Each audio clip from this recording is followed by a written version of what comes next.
Imagine a 9-year-old boy abandoned in the frozen wilderness of Mongolia, watching his father's killers ride away into the distance. No home, no tribe, no future. Just hunger, cold, and the burning desire to survive.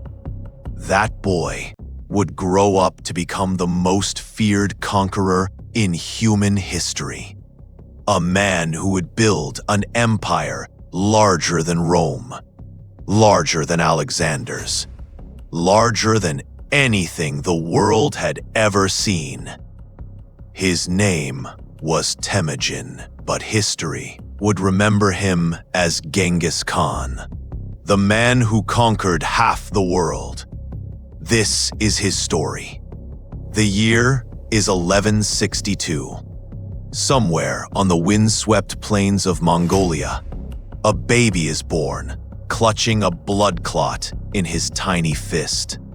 The shamans whisper that this is a sign, a prophecy that this child will become a great warrior. His father, Yasuge, is a minor chieftain of the and in this harsh world, young Temujin learns his first lesson: trust no one. When Temujin is only 9 years old, his father is poisoned by a rival tribe, the Tatars. The man who once protected his family is gone. And what happens next is even worse. Temujin's own tribe, the people who should have helped them, abandon his family in the wilderness. His mother, Holan, is left alone with her children, outcasts with no food, no shelter, and no allies. They survive on wild berries, fish, and roots. Temujin's childhood is stolen from him. But in that suffering, something inside him hardens.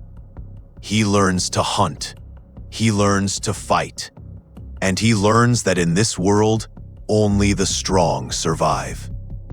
One day, Temujin's half-brother Bektor starts stealing food from the family.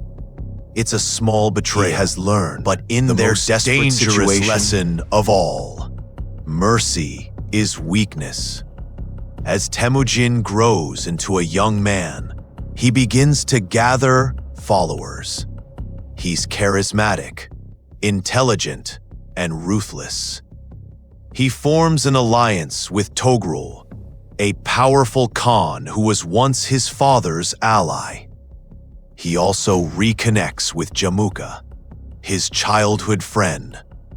Together, they start raiding rival tribes, building a reputation. But Temujin's real genius isn't just in fighting, it's in how he treats people. Unlike other Mongol leaders who rule through bloodline and tradition, Temujin promotes men based on loyalty and skill. If you're brave and faithful, it doesn't matter if you're a slave or a nobleman. You can rise in his ranks.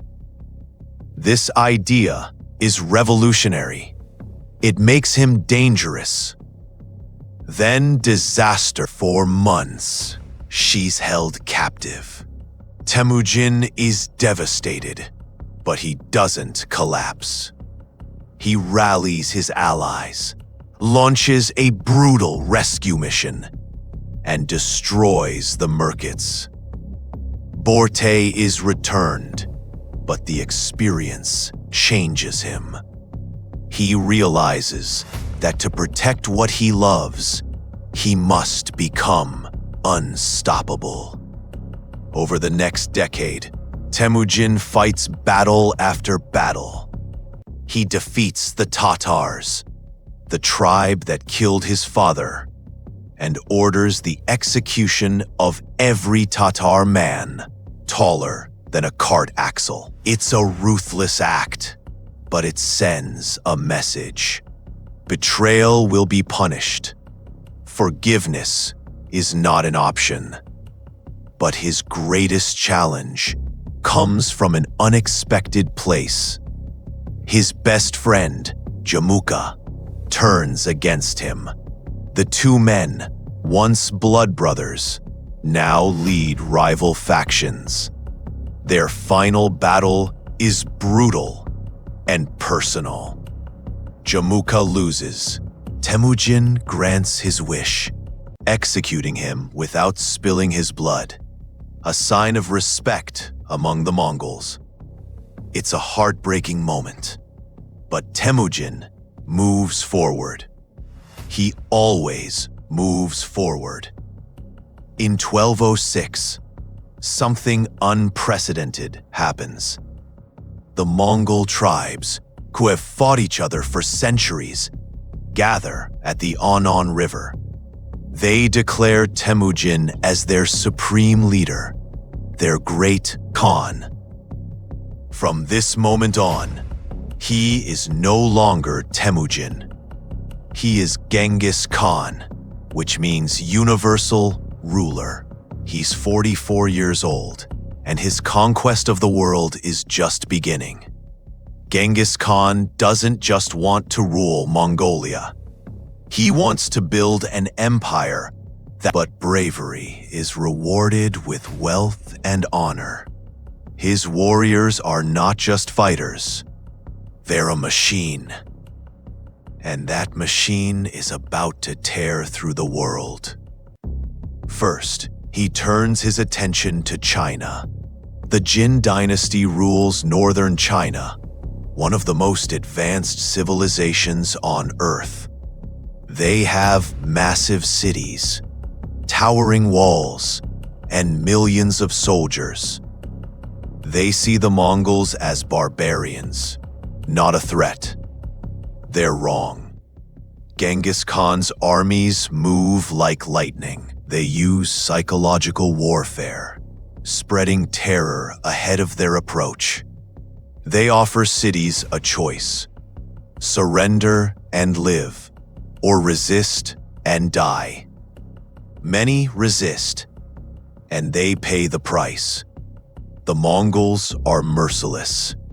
Entire cities are erased from existence. Millions die. But those who surrender are often spared and integrated into the empire. Genghis Khan understands that fear is a weapon just as powerful as a sword. After breaking the Jin dynasty, Genghis Khan turns west. He invades the Khwarezmian Empire, a massive Islamic kingdom stretching across modern-day Iran, Uzbekistan, and Afghanistan. The Shah of Khwarezm makes a fatal mistake. He kills Genghis Khan's ambassadors, a direct insult. Genghis Khan's response is apocalyptic. His armies sweep through the empire like a tidal wave. Cities like Samarkand, Bukhara, and Urgench are reduced to ruins. The death toll is staggering. Some historians estimate that 15 million people die during this campaign. Rivers run red with blood. But Genghis Khan isn't just a destroyer. He's also a visionary. He establishes the Yam, a sophisticated relay system of messengers and supply stations that allows information to travel across his empire faster than ever before.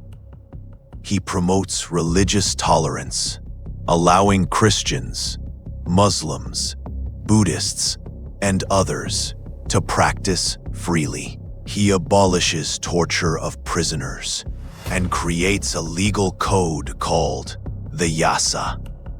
He's building something that will outlast him. By the time Genghis Khan is in his 60s, his empire stretches from the Pacific Ocean to the Caspian Sea. It's the largest contiguous land empire in history. He controls more territory than any man before or since. But even legends must face mortality. Part 5. The End of a Legend. In 1227, while campaigning against the Western Shah Kingdom in China, Genghis Khan falls from his horse. He's injured, possibly sick. His health rapidly declines. He's 65 years old, ancient for a Mongol warrior. On his deathbed, he doesn't show fear. He gives his final orders to his sons, dividing the empire among them and instructing them to finish his conquests. Genghis Khan's burial site has never been found. His funeral procession kills anyone who witnesses it, ensuring the location remains secret. Some say he's buried under a river. Others say in the mountains of Mongolia. To this day, no one knows. Even in death, Genghis Khan remains unconquerable. His empire doesn't die with him.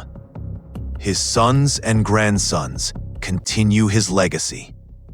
His grandson, Kublai Khan, will conquer all of China and establish the Yuan dynasty.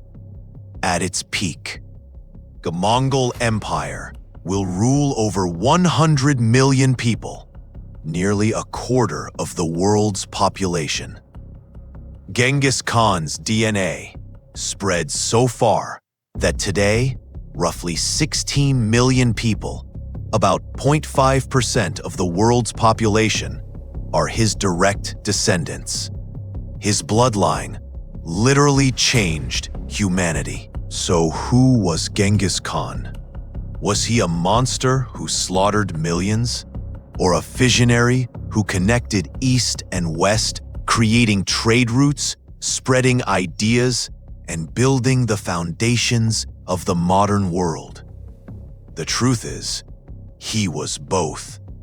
He was a man forged in suffering, shaped by betrayal, and driven by an unstoppable will to survive and dominate. He was ruthless, brutal, and terrifying. But he was also strategic, organized, and oddly progressive for his time. Love him or hate him, you cannot ignore him. From an abandoned child in the Mongolian wilderness to the ruler of half the world, Genghis Khan's story is one of the most extraordinary in human history. If you found this story as fascinating as we did, consider subscribing to our channel. We bring history's greatest legends to life, one story at a time. Because the past isn't just something we read about, it's something we feel, something we learn from, and